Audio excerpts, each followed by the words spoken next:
నా పేరు పి. పద్మ. నాకు 5 నెలల నుంచి ఇట్లా ప్రాబ్లమ్స్ ఉంది తెలవలేదు. ఎలా అంటే నాకు తెలీదు గదా! తెలీదు. తర్వాత గడ్డ చూసుకున్నాను నేను.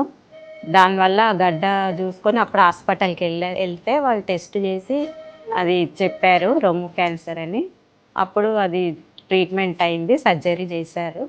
సర్జరీ చేశాక నేను వేరే ఏం మెడిసిన్ వాడకుండా ఇక్కడికొచ్చా. ఈ టాబ్లెట్ల గురించి తెలుసుకొనొచ్చి వాడుతున్నాను. యూట్యూబ్‌లో చూసామండి. అందులో చూసి మా వాళ్ళు తీసుకొచ్చారు ఇక్కడికి. ఒక నెల మందులు వాడాను నేను. నాకు హుషారుగా ఉంది ప్రాణము. పని అంతా చేసుకోగలుగుతున్నాను. ఈ టాబ్లెట్లు వాడాక నాకు ఆకలి కూడా బాగా ఏస్తుంది. కొంచెం హుషారుగా ఉంది. నా హెల్త్ బావుంది. ఇంకా అందుకే మళ్ళీ వచ్చా ఇక్కడికి. నాకు ఏడ్చేసా బాగా భయమేసింది. ఎవరికీ లేనిది నాకు ఇట్లా వచ్చిందని. చాలా బాధపడ్డాను. ఇక్కడికొచ్చాక నాకు ధైర్యం వచ్చింది.